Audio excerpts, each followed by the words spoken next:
Halo, Assalamualaikum warahmatullahi wabarakatuh. Terima kasih untuk yang sudah datang ke channel aku. Kalau belum subscribe, tolong jangan lupa di subscribe, kemudian bunyikan lonceng, dan jangan lupa kasih like serta komentar biar aku makin semangat ya. Tuan Tajir Mengejar Cinta, Chapter 148. Persiapan lamaran. Apa beneran sudah mau menikah? Tanya Arumi memandang adik laki-lakinya. Azam menganggukkan kepalanya. Sudah siap menanggung tanggung jawab? Tanya Habibi. Iya, jawab Azam. Nikah itu enggak enak loh, jawab Arumi. Apa dek? Tanya Habibi yang membesarkan matanya. Arumi tertawa ketika mendengar pertanyaan suaminya. Enggak enak gimana? Tanya Azam. Selama ini pria itu berasumsi bahwa menikah itu adalah hal yang menyenangkan, melihat kebahagiaan keluarga kakak dan juga adiknya. Udah enggak punya kata bebas lagi, Bibi berkata memandang adik iparnya tersebut. Apa ceritanya abang mau bebas? Arumi membesarkan matanya. Enggak sih dek, jawab Habibi. Enak kok, nikah kemana pergi punya ekor, komentar Ardi yang sedang memangku putranya. Iya, nikah enak kok, kemana pergi kan ada supir yang nganterin, ucap Aisyah yang memandang suaminya. Nah tuh kan, kata Aisyah dan Ardi aja enak, ucap Azam. Aisyah orangnya penurut, nggak kayak itu, ucap Arumi sambil memajukan bibirnya. Aisyah tertawa mendengar ucapan kakaknya. Tapi bagus kak, kalau Bang Azam bisa sama Erika, soalnya itu ulat bulu si Siska nggak berani deketin, Aisyah berkata dengan memajukan bibirnya. Iya, ibu juga setuju, Azam sama si singa cantik itu, ucap Siti.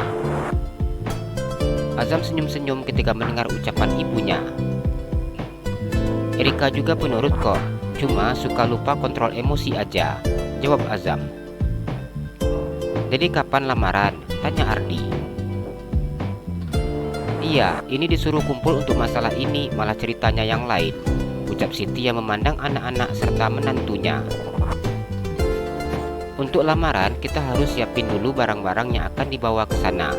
Jadi kalau semuanya sudah selesai, baru hubungi pihak keluarga Erika untuk ngasih tahu, usul Arumi. Bagusnya seperti itu, daripada sekarang kita ngasih tahu kapan datang ke sana. Namun kalau sempat barang-barangnya belum siap, kita nggak enak sama pihak keluarga yang di sana, jelas Siti. Kira-kira untuk mempersiapkan itu semua berapa lama Bu? Tanya Azam. Yang lama untuk belanjanya itu, kita nggak bisa sembarangan pilih, ucap Siti. Kalau belanja, Aisyah paling pintar, ucap Arumi memandang adiknya. Tiba giliran yang seperti ini, Ica yang dikasih tugas, ucap Aisyah. Yang dukung Azam sama Erika 100% siapa? Tanya Arumi. Ica, jawab Aisyah. Karena Aisyah, maka Aisyah yang bertugas membeli semua perlengkapan, ucap Arumi memandang Aisyah. Aisyah memandang suaminya dan suaminya menganggukkan kepalanya. Iya deh, nanti Ica yang beli itu barang-barangnya, tapi ditulisin dulu biar jangan lupa, ucap Aisyah. Iya, nanti akan Kak Arum kasih catatannya, ucap Arumi. Kalau udah nggak ada lagi yang dibahas, kami pulang ya Bu, ucap Arumi setelah masalah untuk lamaran adiknya selesai. Iya, jawab Siti yang tersenyum memandang putrinya. Ica juga pulang Bu, jawab Aisyah yang mengambil putranya dari atas pangkuan suaminya. Iya, tapi nanti kalau Ica belanja bawa aja ibu, ucap Siti. Iya Bu, nanti Ica akan bawa ibu berbelanja, tapi besok selepas Ica kuliah, ucap Aisyah. Siti menganggukkan kepalanya dan diciumnya pipi bulat cucunya. Erika tersenyum ketika memandang layar ponselnya. Panggilan masuk dari pria yang akan menjadi suaminya. Halo, assalamualaikum, Erika berucap sambungan telepon tersebut. Halo, waalaikumsalam, jawab Azam. Abang lagi apa? Tanya Erika. Lagi kangen dek, jawab Azam. Erika tertawa ketika mendengar jawaban pria tersebut. Ika juga jawabnya. Kok bisa sama ya dek? Apa ini artinya kita sehati? Tanya Azam. Erika hanya tersenyum ketika mendengar pertanyaan tersebut. Apa sudah makan? Tanya Erika. Udah, adek lagi apa? Tanya Azam. Lagi di kamar, jawab Erika. Apa sudah makan? Sudah, tadi makan sama mama dan papa. Adek sudah kasih tahu mama tentang rencana kita? Tanya Azam. Sudah, jawab Erika yang tersenyum. Mama bilang apa? Tanya Azam. Kata mama, kalau memang abang mau melamar, ya bagus. Mama enggak perlu cemas lagi dengan hubungan kita, jelas Erika. Abang belum bisa nentuin kapan datang ke rumah untuk melamar. Soalnya kata ibu mau siapin barang-barang untuk hantaran dulu, ucap Azam. Iya, Ika tunggu, jawab Erika yang tersenyum. Erika merasakan jantungnya yang berdegup dengan sangat hebatnya ketika mendengar apa yang disampaikan oleh pria itu. Kak Arum kasih ke Aisyah untuk belanja, ucap Azam. Dalam beberapa hari ini, Ika kan nggak ada ke kampus. Apa Ika boleh temannya Aisyah belanja? Tanya Erika. Ya bolehlah, Aisyah juga pasti lebih enak belanjanya. Soalnya apa yang dibeli sesuai keinginan adek, jelas Azam. Dengan cepat Erika menganggukkan kepalanya. Ide calon suaminya begitu sangat bagus. Doakan ya proyek abang bisa lancar. Ini proyek besar dek. Kalau dapat uangnya lumayan untuk menambah uang resepsi, ucap Azam.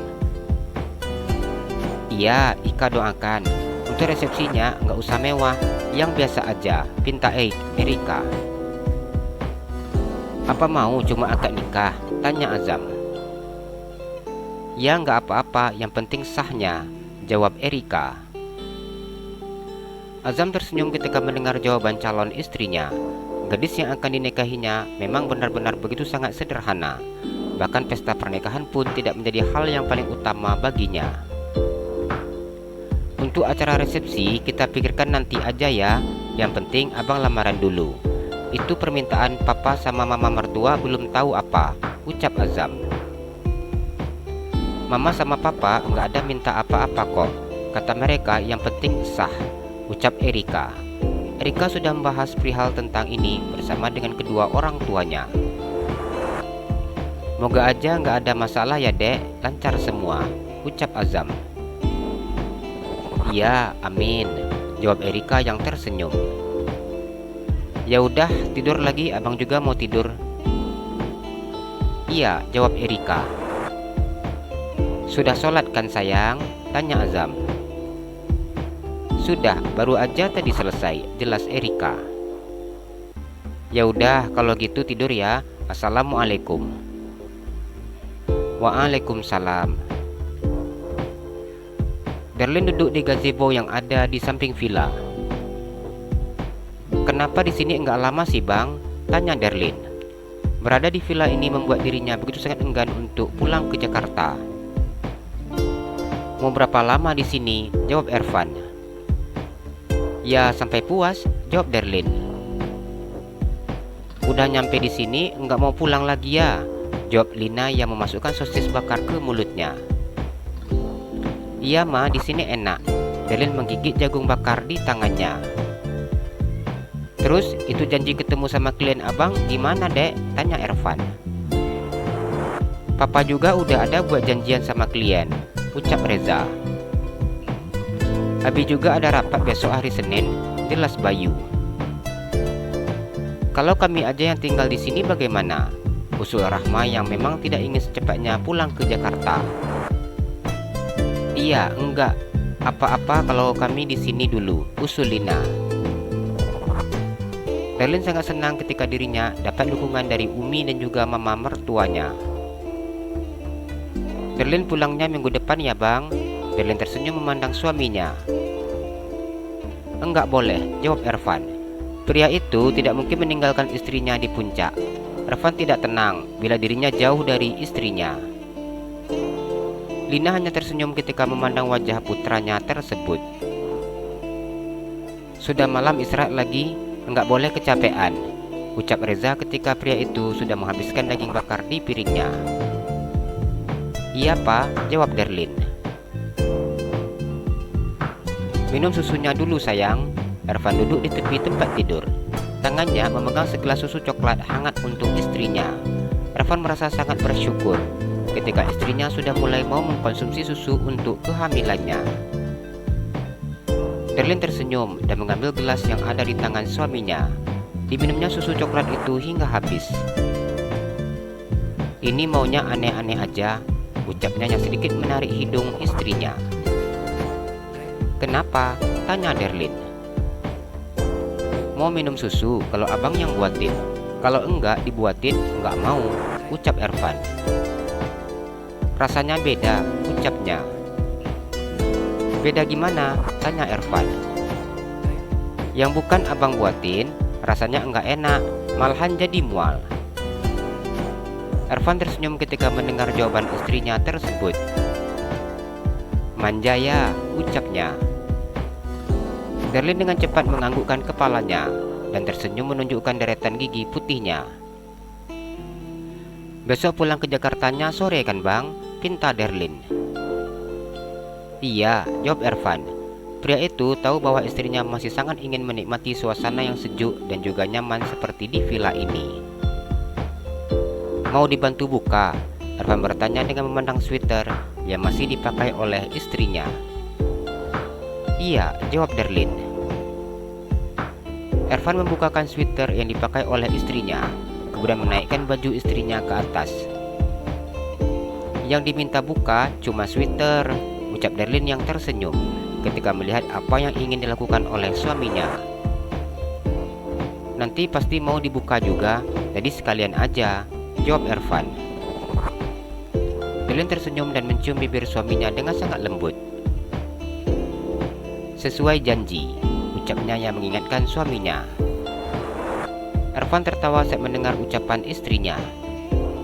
Para bayi, jangan marah ya kalau ada yang suka keluar masuk. Tapi ini si Momi yang minta, Ervan berkata dengan mengusap perut istrinya.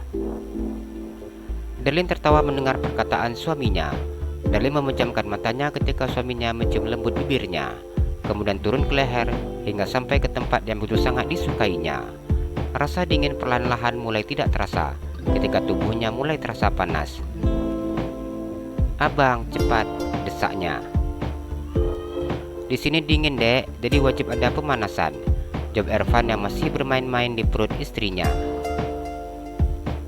Derlin hanya memejamkan matanya merasakan sensasi rasa yang membuat tubuhnya terasa nyaman.